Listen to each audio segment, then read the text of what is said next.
Hello everyone and welcome to the Sandman Season 1 Episode 1 recap. Morpheus sets off to catch the Nightmare, a serial killer with mouths where his eyes should be, who goes by the name of the Corinthian. Fans of the Vertigo comics will recognize the helm, ruby, and pouch of sand that Morpheus grabs before he says goodbye to the Dreaming's librarian Lucien. He quickly tracks the Corinthian to Berlin, where he's just about to put a stop to the literal nightmare, when we hear some chanting and Morpheus is swept away to somewhere else completely. He winds up naked and trapped in a mystical sphere, conjured by a rich man named Roderick Burgess, who's attempting to capture Dream's sibling, Death, instead.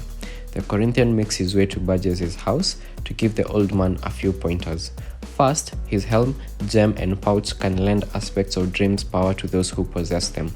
Second, no one can fall asleep in his presence, or the Dream Lord will escape. The next morning, as a result of Morpheus's imprisonment, a bunch of people don't wake up from their nightly slumber. One of them is a young London girl named Unity Kincaid. She'll become important to the story later in the season. Burgess tries in vain to bargain with Morpheus, but the otherworldly being won't speak to him. When we skip 10 years ahead, Burgess has wealth, youth, and prosperity thanks to Morpheus's accessories. He eventually impregnates a young woman named Ethan, then demands that she have an abortion. So she runs away and takes Morpheus's helm, gem, and pouch with her.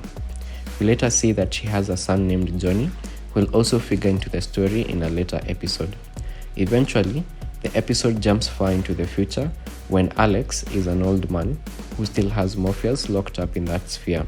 When Alex's wheelchair rubs away some of the magical markings holding Dream captive, the prisoner is able to make a guard fall asleep, which leads to a series of events that ends with a vortex opening and Dream getting sucked into it. Soon after, Alex has a dream in which Morpheus gives him the gift of eternal sleep, the Dream Lord says, blowing sand in his face and condemning his captor to a nightmare-filled slumber from which he'll never awaken.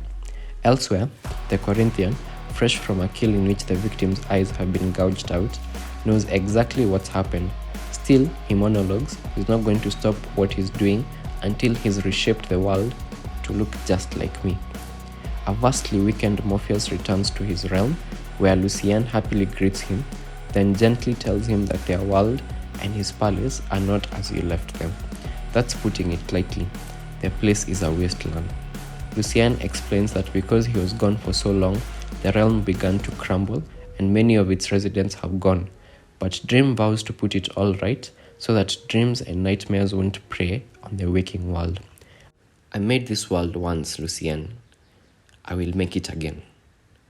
See you in the next one.